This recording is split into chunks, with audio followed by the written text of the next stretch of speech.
Selamat pagi, Assalamualaikum warahmatullahi wabarakatuh.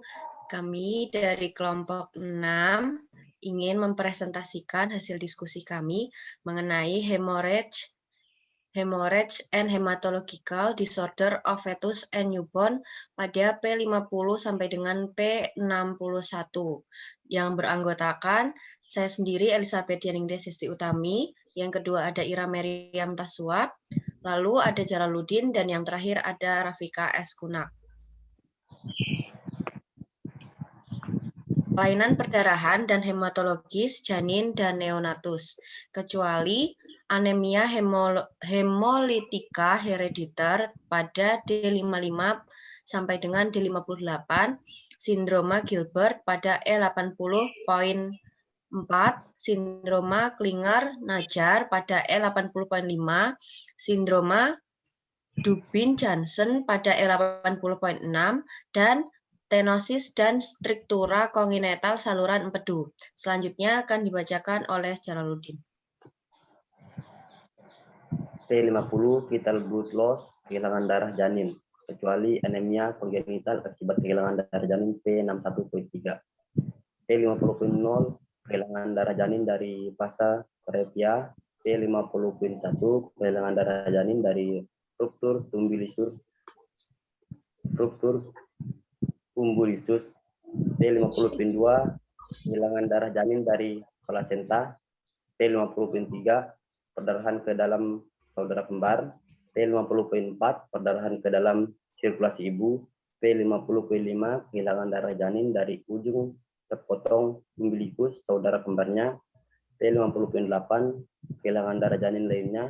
P50.9 kehilangan darah janin dari tidak dijelaskan berdasarkan pendarahan janin nos. Kehilangan darah janin adalah hilangnya sel darah janin ke dalam sirkulasi tubuh. Kehilangan darah janin terjadi ketika membran ini berhenti berfungsi sebagai penghalang dan sel-sel janin dapat bersentuhan dalam memasuki pembuluh darah ibu di endometrium.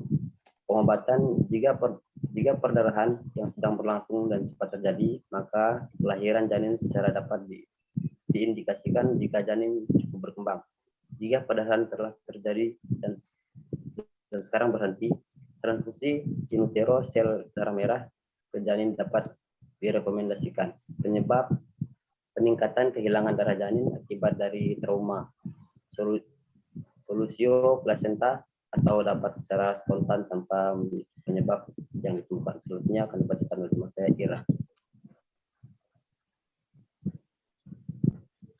P51 umbilical hemorrhage of newborn, pendarahan tali pusat, kecuali ompalitis dengan pendarahan ringan P38.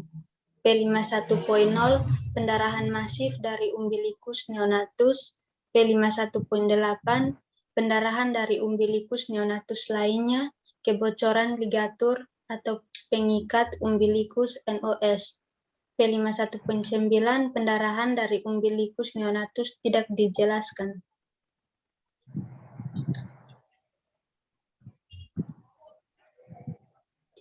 Pendarahan tali pusat adalah pendarahan yang terjadi pada tali pusat, bisa timbul sebagai akibat dari trauma, pengikat tali pusat yang kurang baik, atau kegagalan proses pembentukan trombus normal. Penyebabnya yang pertama, robekan umbilikus normal, kedua, pendarahan akibat plasenta previa, yang ketiga, hemotoma pada umbilikus. Yang berikutnya dibacakan oleh Rafika.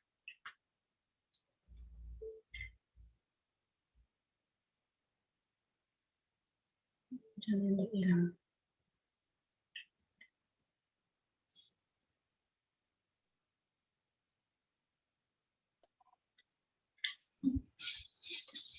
P52 perdarahan non-traumatik intrakranial janin dan neonatus, termasuk perdarahan intrakranium akibat anoksia atau hipoksia. Nah, kecualinya perdarahan intrakranium akibat cedera lahir ada di kode P10 Poindas, maternal P00.5, dan lainnya ada di kode S06 Poindas. P52.0 perdarahan intraventrikel non-traumatik tingkat 1 janin dan neonatus, termasuk perdarahan subependima tanpa perluasan ke intraventrikel, ependima selaput pelapis ventrikel otak, dan kanalis centralis medula spinalis. P52.1 perdarahan intraventrikel non-traumatik tingkat 2 janin dan neonatus, termasuk perdarahan subependima dengan perluasan ke intraventrikel. P52.2 perdarahan intraventrikel non-traumatik tingkat 3 janin dan neonatus, perdarahan subependima dengan perluasan ke intraventrikel dan intracerebri. P52.3 perdarahan intraventrikel non-traumatika janin dan neonatus tidak dijelaskan. P52.4 perdarahan intracerebri non-traumatika janin dan neonatus. P52.5 perdarahan subarachnoid non-traumatika janin dan neonatus. P52.6 perdarahan cerebellum non-traumatika dan fossa posterior janin dan neonatus. P52.8 perdarahan intrakranium non-traumatika lain janin dan neonatus. P52.9 perdarahan intrakranium non-traumatika janin dan neonatus. Tidak dijelaskan. Perdarahan intraventrikuler adalah perdarahan intrakranial yang paling sering terjadi pada masa neonatus. Perdarahan intraventrikel adalah perdarahan yang berasal dari matriks germinal subepedimal dengan masuknya darah ke dalam sistem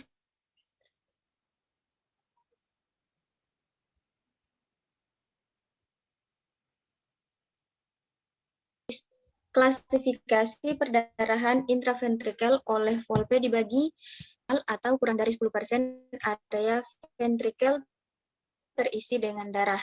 Tingkat 2, tingkat 3, lebih dari 50% ventrikel terisi untuk screening atau pemeriksaan penyaring berdasarkan penemuan USG kepala. Selanjutnya akan dilanjutkan oleh teman saya, Elizabeth. P53 penyakit perdarahan janin dan neonatus, defisiensi vitamin K neonatus. Penyebab perdarahan neonatus bisa terjadi baik pada bayi yang sehat maupun bayi dengan manifestasi dari yang ringan berupa peteki sampai terjadi perdarahan dengan anak dewasa. Pada neonatus terdapat aktivitas faktor-faktor pembekuan darah tertentu, gangguan fungsi trombosit, serta kurang optimalnya pembentukan gumpalan darah pertusit, gangguan darah atau kerusakan. Perdarahan neonatus bisa terjadi pada bayi sehat, misalnya trombositopeni, faktor defisiensi vitamin K, hemofili, dan bisa terjadi pada bayi sakit, misalnya DIC, penyakit hepar. Anamnesis, yaitu riwayat keluarga tentang perdarahan, riwayat ibu selama kehamilan, adanya perdarahan, minum obat-obatan infeksi, ibu, reklamasi, abortus berulang, splenektomi, oleh karena ITP, cara persalinan, riwayat penyakit, obat, obatan, dan prosedur yang dilakukan pada bayi baru lahir. Selanjutnya akan dibacakan oleh Jalaluddin. P54 perdarahan neonatus lainnya kecuali kehilangan darah janin. P50 Poindas perdarahan paru yang dimulai pada perinatal. P26 Poindas. P54.0 hematemesis neonatus kecuali disebabkan darah ibu yang tertelan. P78.2. P54.1 melena neonatus kecuali disebabkan darah ibu yang tertelan. P78.2. P54.2 perdarahan rektum neonatus. P54.3 perdarahan gastrointestinal neonatus lainnya. P54.4 perdarahan renal neonatus. P54.5 perdarahan kulit neonatus, lecet, ecchymosis, recesia, hematomata, superficial, janin dan neonatus. Kecuali sepal hematoma P12.0 lecet pada kepala. P12.3 akibat cedera lahir. P54.6 perdarahan vagina neonatus, pseudomenses. P54.8 perdarahan neonatus lain yang dijelaskan. P54.9 perdarahan neonatus tidak dijelaskan. P55 penyakit hemolitika janin dan neonatus. P55.0 isoimunisasi RH janin dan neonatus.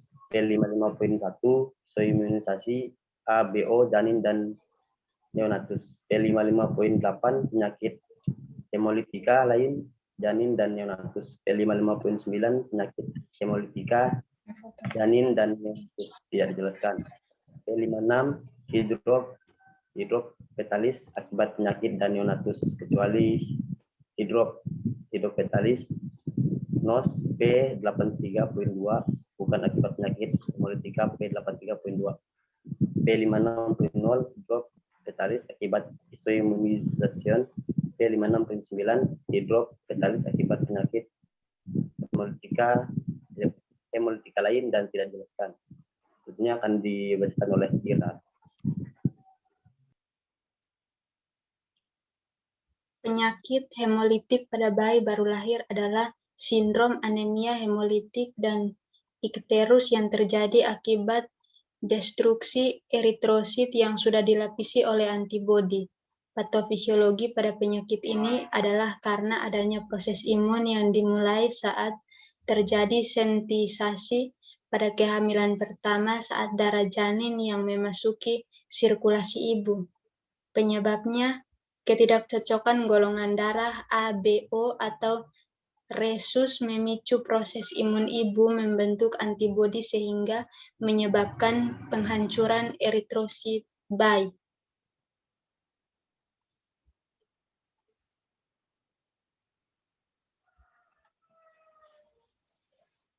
Hidropetalis adalah kondisi di mana terdapat pembengkakan pada dua atau lebih bagian tubuh bayi dalam kandungan atau yang baru lahir, misalnya pada organ paru dan jantung.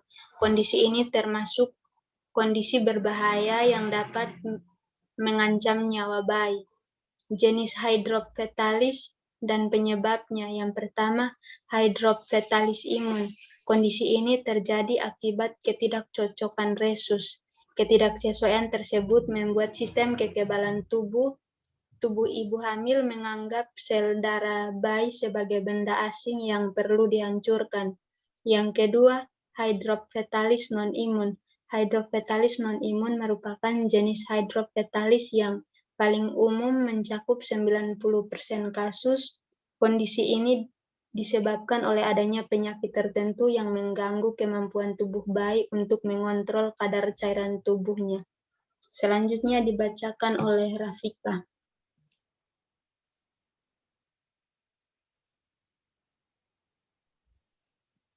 Oke, P57 kernicterus, pigmentasi kuning, ganglion basalis, dan sel syaraf lain di otak, dan medula spinalis. P57.0 kernicterus akibat isoimunisasi, P57.8 kernicterus lain yang dijelaskan, kecuali Crigler-Najjar syndrome yang kodenya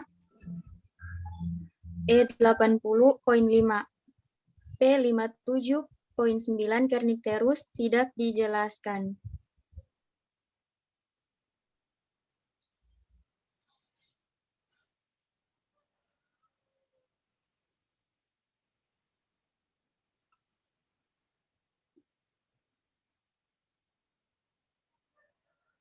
P58. P58, bayi kuning akibat hemolisis berlebihan lainnya, kecuali jaundice akibat isoimunisasi yang kodenya ada di P55 sampai P57.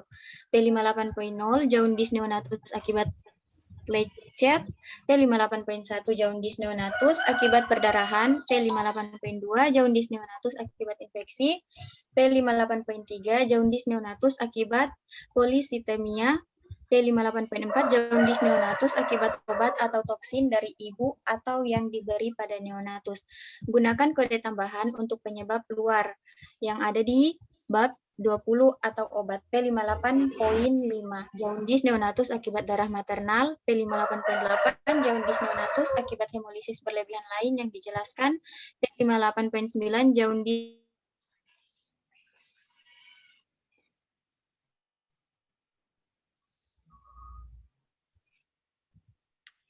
P58.8 jaundis neonatus akibat hemolisis berlebihan lain yang dijelaskan.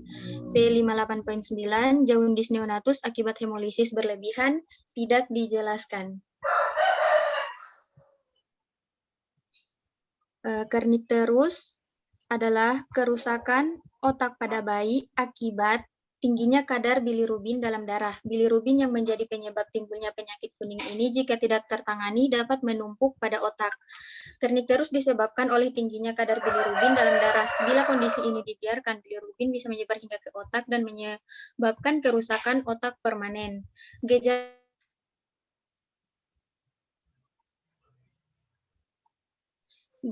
Gejala kernicterus yaitu demam, gerakan mata yang tidak normal sehingga tidak dapat melirik ke atas, kaku di seluruh tubuh, gangguan dalam pergerakan, tidak mau menyusu, suara yang melengking saat menangis, dan kejang. Jaundis adalah warna kekuningan pada kulit dan lapisan mukosa.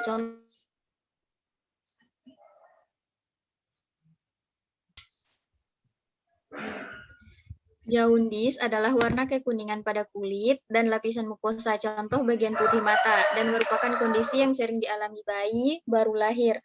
Warna kuning ini terjadi akibat penumpukan zat kimia yang disebut bilirubin. Jenis jaundis. 1. Jaundis fisiologis, terjadi pada bayi yang baru lahir, muncul pada usia 2-3 hari dan menghilang dengan sendirinya pada usia 2 minggu. 2. Jaundis pada bayi prematur, kemampuan membuang bilirubin masih sangat kurang. 3. Breastfeeding jaundis, terjadi pada minggu pertama setelah bayi tidak memperoleh cukup ASI. 4. Breast milk jaundis, terjadi di akhir minggu pertama awal minggu kedua setelah lahir. Sebagian kecil ibu memiliki suatu zat dalam ASI mereka yang dapat menghambat pengolahan bilirubin oleh hati.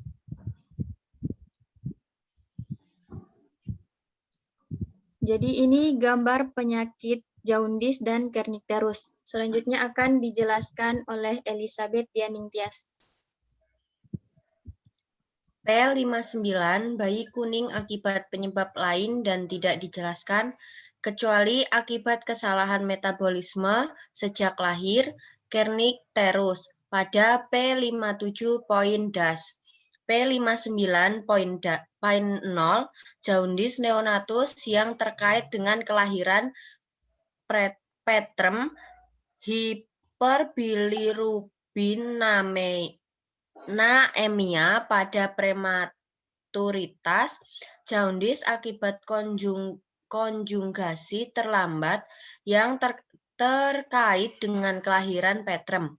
P59.1 Inspisted Bile Syndrome atau sindroma pemekatan empedu. P59.2 jaundis neonatus akibat kerusakan lain dan tidak dijelaskan pada sel-sel hati, kecuali hepatitis virus kongenital pada P35.3.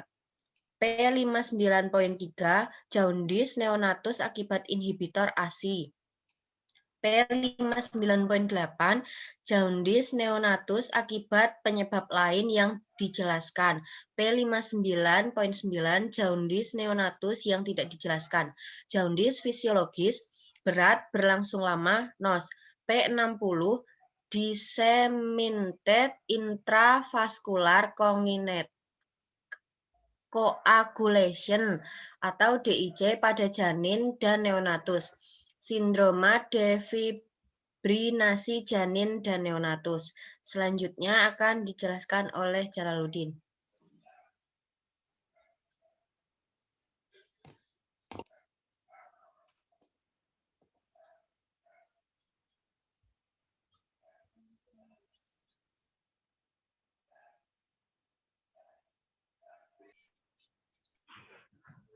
P61 kelainan hematologis perinatal lain, kecuali hipoglobulinemia. Sementara bayi D80.7. P61.0 trombositopenia neonatus sementara. Trombositopenia neonatus akibat idiopati maternal, trombositopenia, isoimunisasi, penukaran darah. P61.1 polisitemia neonatorum. P61.2 anemia pada prematuritas. P61.3 anemia kongenital akibat kehilangan darah janin. P61.4 anemia kongenital lain, not Ehlers classified anemia kongenital NOS. P61.6 kelainan koagulasi neonatus sementara lainnya. P61.8 kelainan hematologis perinatal lain yang dijelaskan. P61.9 kelainan hematologis perinatal tidak dijelaskan. Sepertinya akan dibacakan oleh Ira. Contoh soal pendarahan vagina pada bayi baru lahir, litemnya hemorrhage, turun ke vagina, strep 2-nya newborn P54.6. Nomor 2, seorang bayi menderita penyakit kuning dikarenakan keracunan berkaitan dengan ibu saat hamil mengonsumsi antibiotik amoxicillin. Litemnya jaundice, turun ke fetus or newborn, strep 2, due to or associated with strep 3-nya drugs or toxin, strep 4-nya given to newborn, kodenya P58.4. Amoxicillin T36.0. Yang ketiga, seorang bayi berusia 7 hari mengalami sakit kuning karena tidak memperoleh cukup ASI. Litemnya jaundice, turun ke breast milk inhibitor, kodenya P59.3. Yang keempat, seorang ibu kehilangan darah janin dari vasoplegia, kodenya, litemnya hemorrhage, turun ke fetus, lalu from strep 3-nya vasoprevia, kodenya P50.0. Yang kelima, seorang bayi berusia 2 bulan mengalami kerusakan pada otak akibat tingginya kadar bilirubin. Litemnya Kernicterus of newborn, kodenya P57.9. Terima kasih.